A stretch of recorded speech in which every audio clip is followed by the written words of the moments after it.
Forces है उन्होंने man Hunt launch कर दिया है। अब वो पागलों की तरह कश्मीरियों के घरों में घुस रहे हैं और तलाश कर रहे हैं कि ये कहां से ऑर्गेनाइज हुआ सारा ये अटैक। तकरीबन 3 बजे आतंकवादियों ने जैसे ही लाइन ऑफ कंट्रोल को पार किया, हमारे एम्बुश ने इसे एंगेज किया। फायरिंग तकरीबन 2 घंटे के आसपास चली, जिसमें कि 2 आतंकवादियों को मार गिराया गया।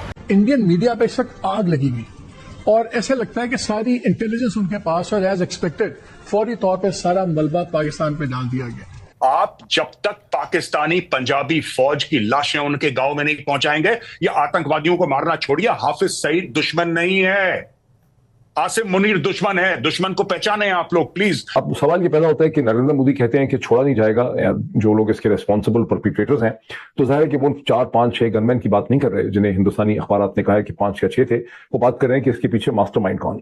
ये कहना शुरू हो गए हैं कि जी पाकिस्तान की तरफ से जो है ये दहशतगर्दी करवाई जाती है और ये करवाई गई है। मैं आपको, अगर आप इजाजत दें, मैं छोटा सा क्लिप चला देती हूँ अभी जो मैं देख रही हूँ, जो कि इंडियन मीडिया पे चल रहा है। मेजर गौरव आर्या बात कर रहे थे, ताकि आप फिर उस पर्सपेक्टिव में जरा इस टॉपिक पे बात कर सके। हम लोग इतने मैच्योर बनते हैं कि पाकिस्तान ने 1993 में बॉम्बे में बॉम्ब ब्लास्ट करे, कितने वो किलो आरडीएक्स लेकर आए, इतने लोगों को मार दिया। 26/11 करा, जज्बाती नहीं होना चाहिए।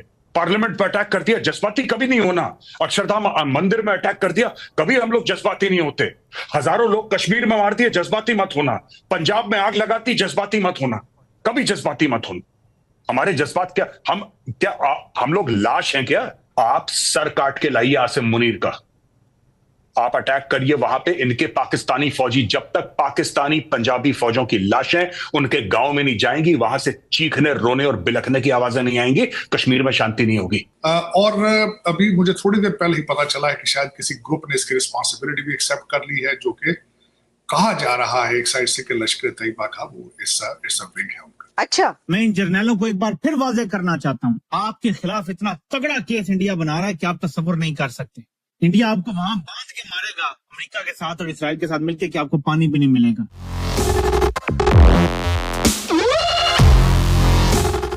जय हिंद दोस्तों, जागो इंडिया में आपका स्वागत है। जैसा कि आप लोग जानते हैं, पाकिस्तानी आतंकवादियों ने कश्मीर के पहलगाम इलाके में जो आतंकवादी हमला किया, उसके बाद से भारतीय आर्मी ने भी ऑपरेशन शुरू कर दिए हैं, जिसमें उन्होंने पाकिस्तानी आतंकवादियों को ढेर भी कर दिया है। जिसके बाद से पाकिस्तानी मीडिया में तो हलचल मच गई है और उनकी आर्मी भी सख्ते में आ गई है। क्या भारतीय आर्मी कहीं पीओके में घुसकर पाकिस्तानी आर्मी पर ही अटैक ना कर दे और पीओके को भी आज़ाद ना करवा ले, क्योंकि भारतीय आर्मी इस समय बहुत ही गुस्से में है और भारतीय जनता भी गुस्से में है। और इस समय पाकिस्तान पर भारतीय आर्मी अगर कोई ऑपरेशन भी लॉन्च करती है तो कोई भी देश उन्हें बचाने नहीं आएगा, क्योंकि सभी देश जानते हैं कि आतंकवादियों का ग्रुप पाकिस्तान में ही बनता है और वो सभी देशों में जाकर आतंकवादी गतिविधियाँ करते हैं। आपको क्या लगता है? अपनी राय आप हमें कमेंट कर ज़रूर बताइए। तो चलिए दोस्तों, इसी टॉपिक पर देखते हैं आज का वीडियो। जय हिंद, जय भारत। इसके बाद इस घने जंगल के इलाके में तरतीबवार तरीके से सैनिटाइजेशन और सर्च की कार्रवाई की गई। इन मारे हुए आतंकवादियों की पहचान हमारी पुलिस के द्वारा की जा रही है। हमारे बहादुर जवानों ने अपने ग्राउंड के डिप्लॉयमेंट को और दुरुस्त किया, ताकि किसी प्रकार के इन्फिल्ट्रेशन की कोशिश को तुरंत नाकाम किया जा सके और आतंकवादियों को बर्बाद किया जा सके। 22 और 23 अप्रैल की रात को तकरीबन 1 बजे आतंकवादियों की संदिग्ध हरकत को उड़ी नाले के नज़दीक दुश्मन के एक नज़दीकी लॉन्च पैड पे देखा गया। इस हरकत को देखते हुए हमारी सर्वेलेंस, हमारे ड्रोन्स और साथ ही ज़मीन पर लगाई हुई हमारी एम्बुश पार्टीज़ को रीडिप्लॉय और रीसाइट किया गया। आतंकवादियों की लाइन ऑफ कंट्रोल की नज़दीक आती हुई हरकत को लगातार ट्रैक किया गया। तकरीबन 3 बजे आतंकवादियों ने जैसे ही लाइन ऑफ कंट्रोल को पार किया, हमारे एम्बुश ने इसे एंगेज किया। फायरिंग तकरीबन 2 घंटे के आसपास चली, जिसमें कि 2 आतंकवादियों को मार गिराया गया। इसके बाद इस घने जंगल के इलाके में तरतीबवार तरीके से सैनिटाइजेशन और सर्च की कार्रवाई की गई। इन मारे हुए आतंकवादियों की पहचान हमारी पुलिस के द्वारा की जा रही है। ऑपरेशन में 2 AK rifle, 1 9mm Chinese pistol, magazines और बड़ी मात्रा में एम्युनिशन बरामद किया गया है। इसके साथ साथ एक आईडी जिसका वजन तकरीबन 10 किलो का है उसे भी बरामद किया गया है। इस सफल ऑपरेशन से हमारे इंटेलिजेंस एजेंसीज और सुरक्षा बलों ने आतंकवादियों की एक बड़ी साजिश को नाकाम किया है। ये ऑपरेशन सुरक्षा बलों के बीच के अच्छे तालमेल को दर्शाता है। ये कहते हैं मजहब नहीं होता, ये नहीं होता, वो नहीं होता। ये 5 लाख कश्मीरी पंडितों को निकाल दिया। ये क्यों निकाला इनको? हम लोग अपने आप से क्यों झूठ बोल रहे हैं? मुझे तो इसका डिप्रेशन है बड़ा। We are lying to each other, और हम लोग इतने सालों से झूठ बोल रहे हैं और डेली झूठ बोलते हैं अपने आप से। ये नहीं है, वो नहीं है, इसका कवर अप क्या नहीं है। आपको पता है नाविका कि पाकिस्तानी आर्मी का मोटो क्या है? ईमान तकवा जिहाद फी सबीलिल्लाह। That is the motto of the Pakistan army. They say that we have been created to do जिहाद अगेंस्ट इंडिया। वो खुद कह रहे हैं, आसिम मुनीर खुद कह रहा है। हम लोग कह रहे नहीं, उसका ये मतलब नहीं था। सुष्मिता सेन जो एक बड़ा नोन फेस है, ग्लोबल फेस है, वो कहती है कि साहब हम क्यों film actors, Pakistani film actors को नहीं ला सकते? क्योंकि एक्टर्स हैव नो बाउंड्रीज। हम तो आर्टिस्ट हैं, हम ये सब चीजें नहीं जानते। उनको बुलाओ और खेलो क्रिकेट मैच पाकिस्तान के साथ, और फवाद खान को बुलाओ अपनी फिल्में करवाने के लिए। इन्होंने क्या करा है आज मैं आपको बताता हूं।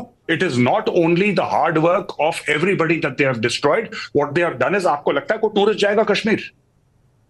कोई नहीं जाएगा। हम लोग पाकिस्तानी आर्मी की जब तक रीढ़ की हड्डी नहीं तोड़ेंगे, हम ये नहीं कह रहे कि डायरेक्ट आप वॉर करिए। You can activate the line of control. Line of control पे ठोकिए। पाकिस्तानी फौज की डेड बॉडीज जब तक नाविका नहीं गिरेंगी, आपके यहां लाशें वो कहती है पाकिस्तान ने करवाया, लिया, हमने बदला लेना है। तो ये एक बड़ी खौफनाक किस्म की सूरत हमारे पड़ोस में बन गई है, जहां पर इल्जाम पाकिस्तान के अंदर पाकिस्तान के हवाले से लगाए जा रहे हैं, और ये बड़ी खौफनाक चीज है। ये बहुत ही ज्यादा खौफनाक चीज है। ये एक ऐसा टाइम है जब इंडिया डिप्लोमेटिकली बहुत ज्यादा इवॉल्व कर चुका है। जेडी विंस हमारे नायब सदर इस वक्त इंडिया के अंदर मौजूद हैं। तकरीबन $500 बिलियन की डील हो चुकी हैं, तकरीबन आधा। दूसरी जानिब अगर हम ये देखें तो जम्मू एंड कश्मीर की इंडस्ट्री आर्टिकल 370 के बाद वहाँ का टूरिज्म बहुत बढ़ा था, तो डायरेक्टली इनडायरेक्टली कश्मीर के टूरिज्म को टारगेट किया गया है। लोगों के अंदर खौफ व हिरास फैलाने की कोशिश की जा रही है कि वो कश्मीर का विजिट ना करे। पाकिस्तान अल्हम्दुलिल्लाह सर इस वक्त मजबूत तरीन इस खित्ते का पाया मुल्क है, इस मजबूत तरीन। हम एक न्यूक्लियर पावर है और किसी माई के लाल की जरूरत नहीं है पाकिस्तान की तरफ मैली आंख से देखने की। कोशिश की गई थी पर जहाज गिरे थे यहाँ पे।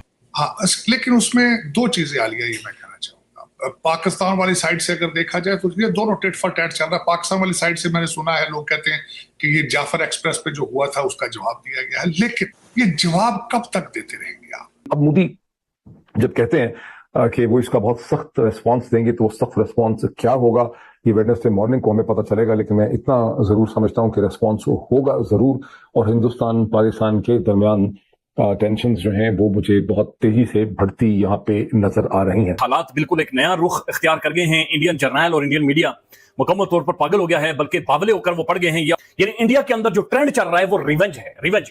मोदी चूंकि सऊदी अरब के दौरे में गए, मोदी जी वापस आए, हमने अब भी नहीं छोड़ना, हमने अभी नहीं छोड़ना। और ऐसा महसूस हो रहा है कि वो जर्नल बिल्कुल सठिया गए, बिल्कुल पागल हो गए। लेकिन ये बात तय है कि प्राइम मिनिस्टर नरेंद्र मोदी जो वापस आ रहे हैं अपने दौरे को कट करके, वो उसका मकसद ही यही है कि वो कुछ बहुत अहम फैसले करने जा रहे हैं जो इमीडिएट नौयत के हैं। फर्दर एक्शंस लेना होंगे और बड़े शदीद एक्शन लेना होंगे, वो किसी न किसी जंग की सूरत में बदल सकती है, इसमें कोई शक वाली बात नहीं। और ख़ास तौर पर प्राइम मिनिस्टर नरेंद्र मोदी ने जिस तरह अपना विजिट अधूरा छोड़ा है, कट शॉट किया है उसको, उसके बाद तो मुझे लगता है कि प्राइम मिनिस्टर नरेंद्र मोदी के पास कोई ऐसी इंफॉर्मेशन होगी उनके इंटेलिजेंस इदारों की तरफ से कि भाई ये मामला बड़ा सेंसिटिव है, आप वापस आइए और जो बड़े डिसीजंस हैं वो लीजिए। और भारत की एडमिनिस्ट्रेशन को हेड ऑफ द स्टेट की परमिशन चाहिए अहम स्टेप उठाने के लिए। ये अहम स्टेप जो है वो मुझे लगता है कि अगले कुछ घंटों के अंदर अंदर भारत जरूर लेगा। अब क्या वो कुछ सर्जिकल स्ट्राइक की सूरत में होगा, क्या वो पाकिस्तान के अंदर किसी किस्म के अटैक की सूरत में होगा, लेकिन ये बात तय है कि प्राइम मिनिस्टर नरेंद्र मोदी जो वापस आ रहे हैं अपने दौरे को कट करके, वो उसका मकसद ही यही है कि वो कुछ बहुत अहम फैसले करने जा रहे हैं जो इमीडिएट नौयत के हैं। एक बड़ा वो होता है, एक ऐसा अटैक हुआ है कश्मीर के अंदर जिसमें कह रहे हैं कि सबसे बड़ा ये हमला कहा जा रहा है। 27 अब आ रही है कि 27 इसमें टूरिस्ट हैं मासूम जो मारे गए हैं। मैं ये अब आपसे सबसे पहला सवाल मेरा ये होगा कि क्या इसके ऊपर अब ये उनकी तरफ से बल्कि शुरू हो गया, कहा क्या जाएगा